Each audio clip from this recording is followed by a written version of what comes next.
Desobediência Civil, de Henry David Thoreau. Audiobooks Reserva Cognitiva.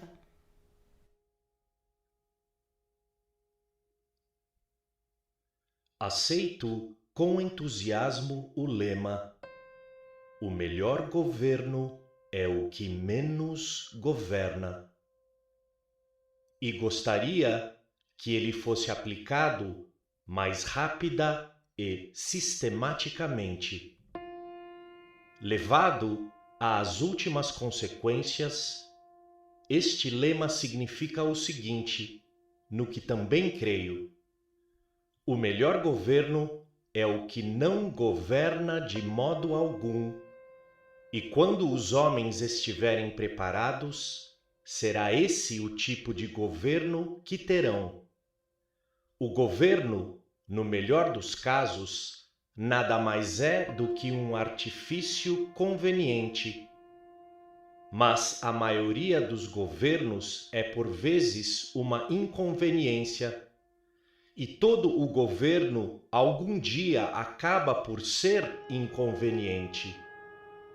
As objeções que têm sido levantadas contra a existência de um exército permanente, numerosas e substantivas, e que merecem prevalecer, podem também, no fim das contas, servir para protestar contra um governo permanente. O exército permanente é apenas um braço do governo permanente. O próprio governo, que é simplesmente uma forma que o povo escolheu para executar a sua vontade, está igualmente sujeito a abusos e perversões antes mesmo que o povo possa agir através dele. Prova disso é a atual guerra contra o México, obra de um número relativamente pequeno de indivíduos que usam o governo permanente como um instrumento particular. Isso porque o povo não teria consentido, de início, uma iniciativa dessas. Esse governo norte-americano, que vem a ser ele senão uma tradição, ainda que recente, tentando se transmitir inteira à posteridade, mas que a cada instante vai perdendo porções de sua integridade, ele não tem a força nem a vitalidade de um único homem vivo, pois um único homem pode fazê-lo dobrar-se à sua vontade. O governo é uma espécie de revólver de brinquedo para o próprio povo. E ele certamente vai quebrar se por acaso os norte-americanos o usarem seriamente uns contra os outros, como uma arma de verdade. Mas nem por isso ele é menos necessário, pois o povo precisa dispor de uma ou outra máquina complicada e barulhenta para preencher a sua concepção de governo. Desta forma, os governos são a prova de como os homens podem ter sucesso no ato de oprimir em proveito próprio, não importando se a opressão se volta também contra eles. Devemos admitir que ele é excelente. No entanto, este governo em si nunca estimulou qualquer iniciativa a não ser pela rapidez com que se dispôs a não atrapalhar. Ele não mantém o país livre. Ele não povoa as terras do oeste. Ele não educa. O caráter inerente do povo norte-americano é o responsável por tudo o que temos conseguido fazer. E ele teria conseguido fazer consideravelmente mais se o governo não tivesse sido por vezes um obstáculo. Pois o governo é um artifício através do qual os homens conseguiriam, de bom grado, deixar em paz uns aos outros. E, como já foi dito, a sua conveniência máxima só ocorre quando os governados são minimamente molestados pelos seus governantes. Se não fossem feitos de borracha da Índia, os negócios e o comércio nunca conseguiriam ultrapassar os obstáculos que os legisladores teimam em plantar no seu caminho. E se fôssemos julgar estes senhores, levando em conta exclusivamente os efeitos dos seus atos, esquecendo as suas intenções, eles mereceriam a classificação dada e as punições impostas a essas pessoas nocivas que gostam de obstruir as ferrovias. No entanto, quero me pronunciar em termos práticos como cidadão, distintamente daqueles que se chamam antigovernistas. O que desejo imediatamente é um governo melhor e não o fim do governo. Se cada homem expressar o tipo de governo capaz de ganhar o seu respeito, estaremos mais próximos de conseguir formá-lo. No final das contas, o motivo prático pelo qual se permite o governo da maioria e a sua continuidade, uma vez passado o poder para as mãos do povo, não é a sua maior tendência a emitir bons juízos, nem porque possa parecer o mais justo aos olhos da minoria, mas sim porque ela, a maioria, é fisicamente a mais forte. Mas um governo no qual prevalece o mando da maioria em todas as questões não pode ser baseado na justiça, mesmo nos limites da avaliação dos homens. Não será possível um governo em que a maioria não decida virtualmente o que é certo ou errado, no qual a maioria decida apenas aquelas questões às quais seja aplicável a norma da conveniência? Deve o cidadão desistir da sua consciência, mesmo por um único instante ou em última instância, e se dobrar ao legislador? Por que então estará cada homem dotado de uma consciência? Na minha opinião, devemos ser, em primeiro lugar, homens e só então súditos. Não é desejável cultivar o respeito às leis no mesmo nível do respeito aos direitos. A única obrigação que tenho o direito de assumir é fazer a qualquer momento aquilo que julgo certo. Costuma-se dizer, e com toda razão, que uma corporação não tem consciência. Mas uma corporação de homens conscienciosos é uma corporação com consciência. A lei nunca fez os homens sequer um pouco mais justos, e o respeito reverente pela lei tem levado até mesmo os bem-intencionados a agir cotidianamente como mensageiros da injustiça. Um resultado comum e natural de um respeito indevido pela lei é a visão de uma coluna de soldados.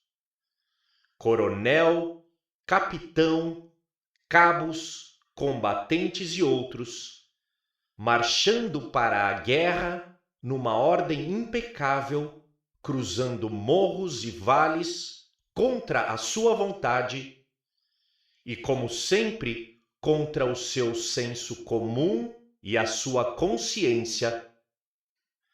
Por isso, essa marcha é muito pesada e faz o coração bater forte.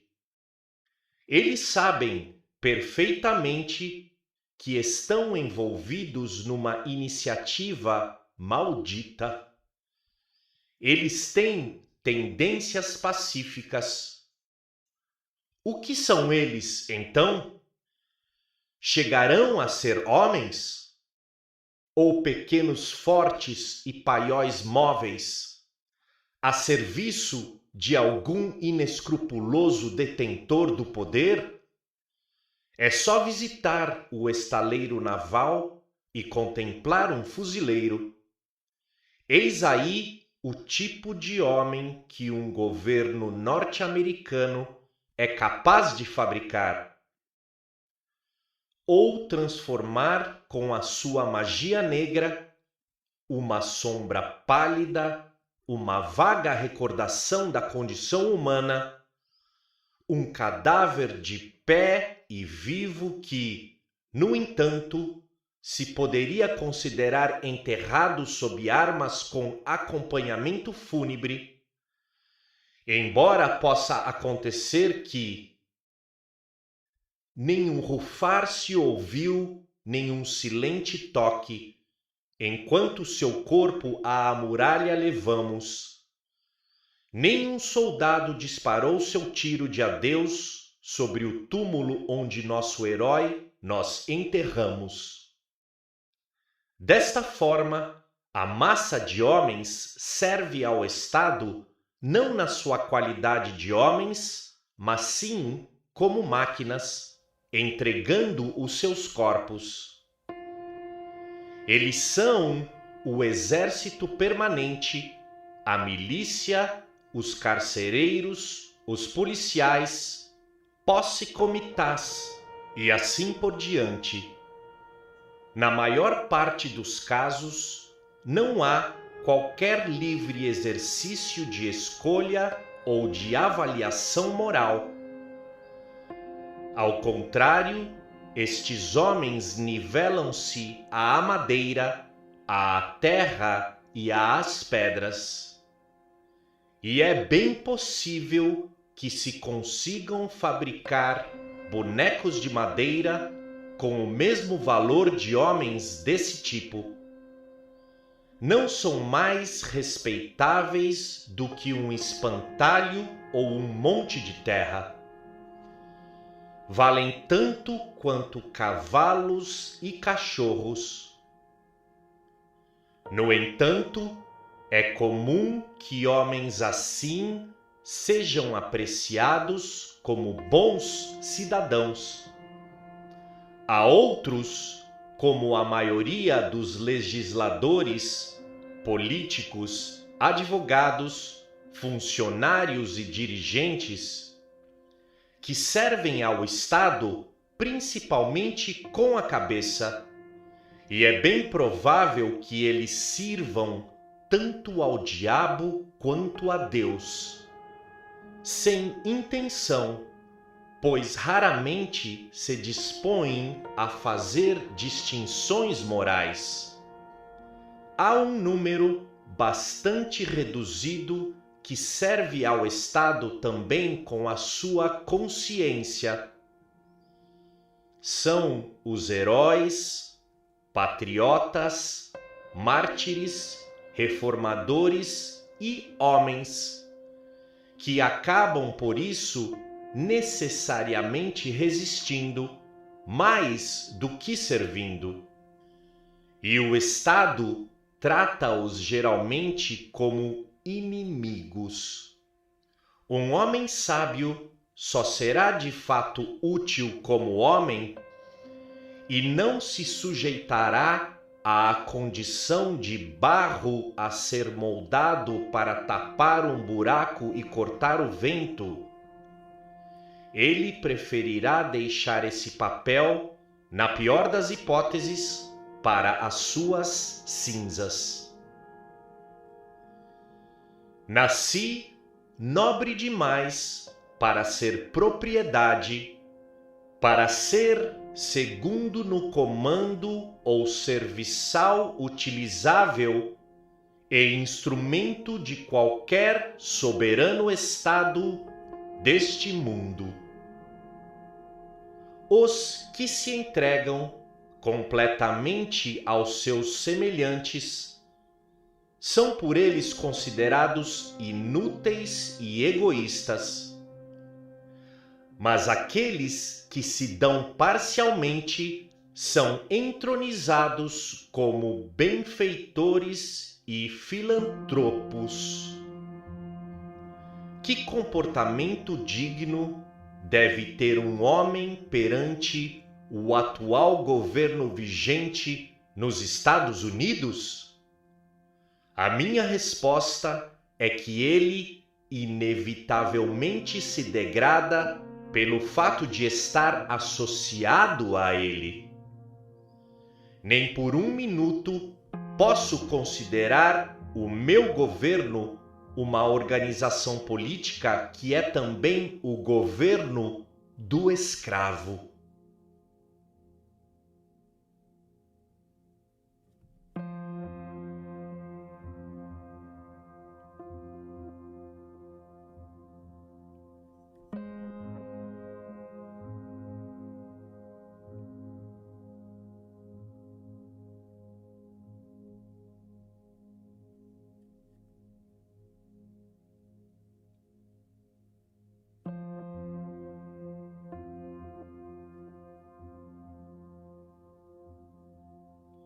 Todos reconhecem o direito à revolução, ou seja, o direito de negar lealdade e de oferecer resistência ao governo sempre que se tornem grandes e insuportáveis a sua tirania e ineficiência.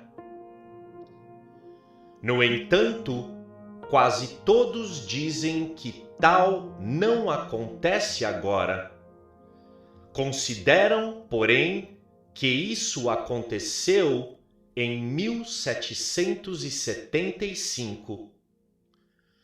Se alguém me dissesse que o nosso governo é mau porque estabeleceu certas taxas sobre bens estrangeiros que chegam aos seus portos, o mais provável é que eu não criasse qualquer caso, pois posso muito bem passar sem eles. Todas as máquinas têm atrito e talvez isso faça com que o bom e o mal se compensem. De qualquer forma, fazer um rebuliço por causa disso é um grande mal. Mas quando o próprio atrito chega a construir a máquina e vemos a organização da tirania e do roubo, afirmo que devemos repudiar essa máquina. Em outras palavras, quando 1/6 da população de um país que se elegeu como o refúgio da liberdade é composto de escravos, e quando todo um país é injustamente assaltado e conquistado por um exército estrangeiro e submetido à lei marcial, devo dizer que não é cedo demais para a rebelião e a revolução dos homens honestos. E esse dever é tão mais urgente pelo fato de que o país assaltado não é o nosso E pior ainda, que o exército invasor é o nosso.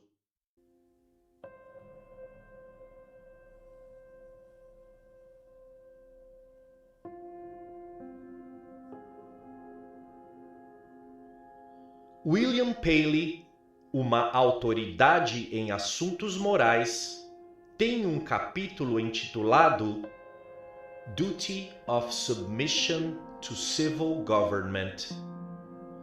O dever de submissão ao governo civil, no qual soluciona toda a questão das obrigações políticas pela fórmula da conveniência e diz: enquanto o exigir o interesse de toda a sociedade, ou seja, enquanto não se possa resistir ao governo estabelecido ou mudá-lo sem inconveniência pública, é a vontade de Deus que tal governo seja obedecido e nem um dia além disso. Admitindo-se este princípio, a justiça de cada ato particular de resistência reduz-se à computação do volume de perigo e protestos, de um lado, e da probabilidade e custos da reparação, de outro. Diz ele que cada um julgará esta questão por si mesmo. Mas parece que Paley nunca levou em conta os casos em que a regra da conveniência não se aplica, nos quais um povo ou um indivíduo tem que fazer justiça a qualquer custo. Se arranquei injustamente a tábua que é a salvação de um homem que se afoga, sou obrigado a devolvê-la, ainda que eu mesmo me afogue. De acordo com Paley, esta é uma circunstância inconveniente. Mas quem quiser se salvar desta forma, acabará perdendo a vida.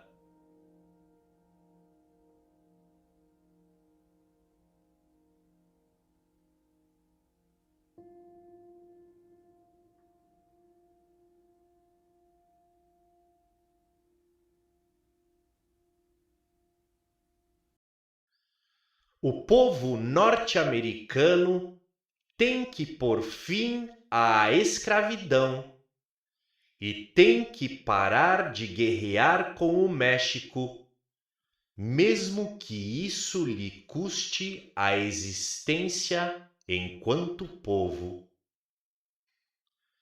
As nações, na sua prática, concordam com Paley, mas haverá quem considere que Massachusetts esteja agindo corretamente na crise atual? Uma rameira de classe, uma roupa prateada na lama, levanta a cauda do vestido e arrasta no chão a sua alma. Em termos práticos, os que se opõem à abolição em Massachusetts não são uns 100.000 políticos do Sul, mas uns 100.000 comerciantes e fazendeiros daqui que se interessam mais pelos negócios e pela agricultura do que pela humanidade e que não estão dispostos a fazer justiça ao escravo e ao México, custe o que custar. Não discuto com inimigos distantes, mas com aqueles que, bem perto de mim, cooperam com a posição de homens que estão longe daqui e defendem-na. Estes últimos homens seriam inofensivos se não fosse por aqueles. Estamos acostumados a afirmar que os homens em geral são despreparados, mas as melhorias são lentas, porque os poucos não são substantivamente mais sábios ou melhores do que os muitos. Não é tão importante que muitos sejam tão bons quanto você, e sim que haja em algum lugar alguma porção absoluta de virtude. Isso bastará para fermentar toda a massa. Há milhares de pessoas cuja opinião é contrária à escravidão e à guerra. Apesar disso, nada fazem de efetivo para pôr fim a ambas. Dizem-se filhos de Washington e Franklin, mas ficam sentados com as mãos nos bolsos, dizendo não saber o que pode ser feito e nada fazendo. Chegam a colocar a questão do livre comércio à frente da questão da liberdade e ficam quietos lendo as cotações do dia junto com os últimos boletins militares sobre a campanha do México. É possível até que acabem por adormecer durante a leitura.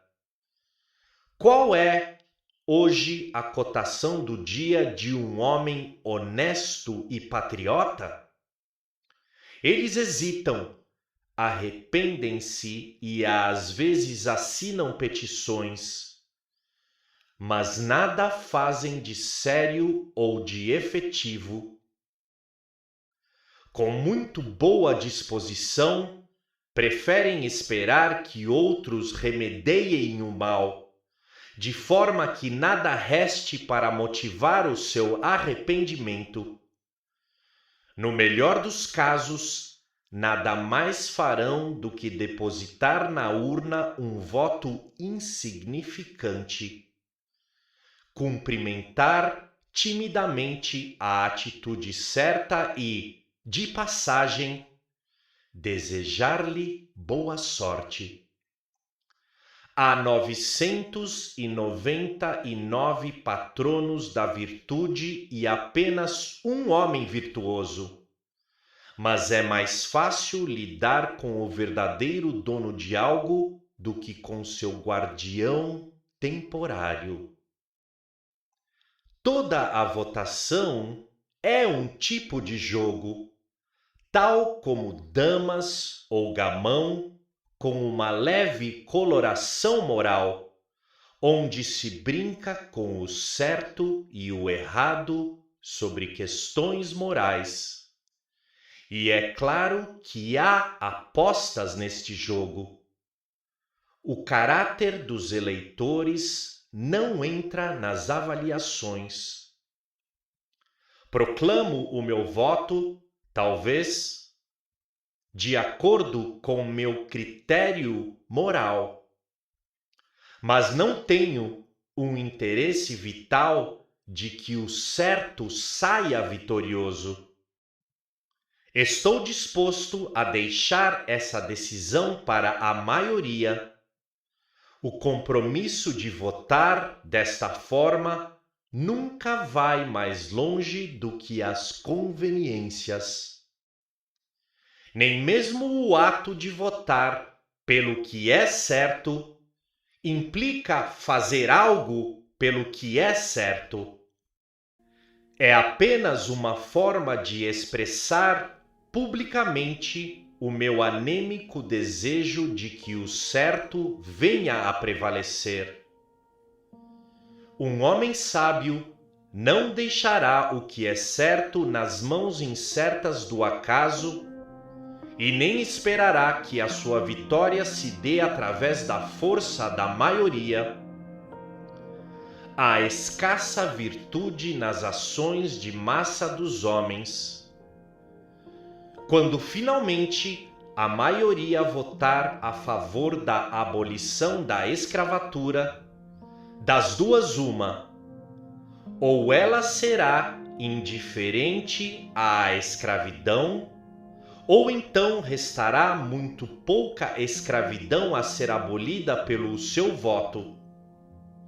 A essa altura, os únicos escravos serão eles, os integrantes da maioria. O único voto que pode apressar a abolição da escravatura é o daquele homem que afirma a própria liberdade através do seu voto.